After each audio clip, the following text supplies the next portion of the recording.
Nous attendons une réponse claire.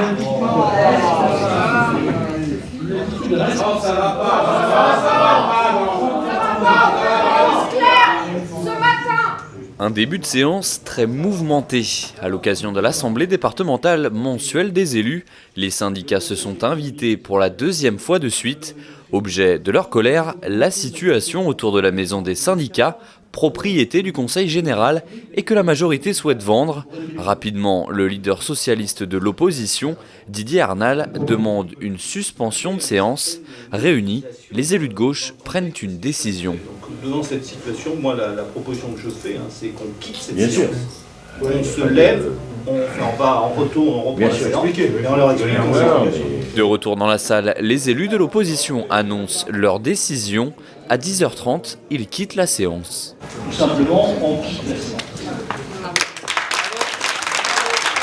Pour le groupe d'opposition valdoise utile et solidaire, la majorité veut passer en force. Didier Arnal regrette une décision qu'il juge déjà entérinée. La moindre des choses, c'était à cette séance d'avoir le compte-rendu d'une ou deux rencontres de négociation qui faisaient état. On n'avait peut-être pas trouvé encore de solution, mais les choses, on discute.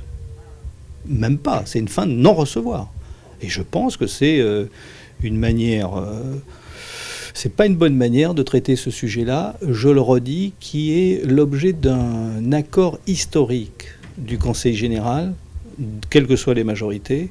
De son côté, le président du Conseil général du Val d'Oise le réaffirme, la situation financière du département ne permet plus de payer les frais de fonctionnement de la maison des syndicats. Notre but n'est évidemment pas d'entraver le fonctionnement syndical, notre but immédiat n'est pas de voir le départ des syndicats de la maison départementale, mais de trouver les modalités pour mettre fin à cette dépense tout en ayant un espoir raisonnable de valoriser ce patrimoine le moment venu.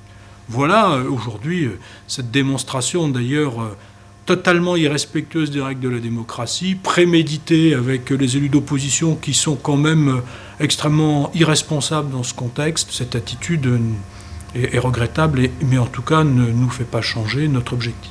Du côté des syndicats, la mobilisation continue. Les organisations sont bien décidées à ne pas lâcher du terrain.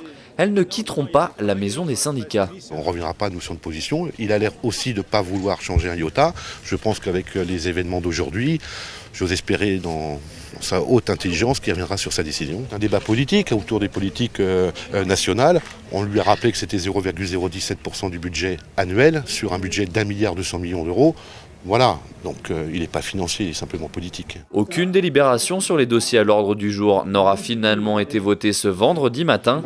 La séance publique du Conseil général n'a pas pu se tenir faute de quorum atteint. L'opposition ayant décidé de quitter la séance et en raison de l'absence de 2 élus de la majorité, la séance a dû être reportée.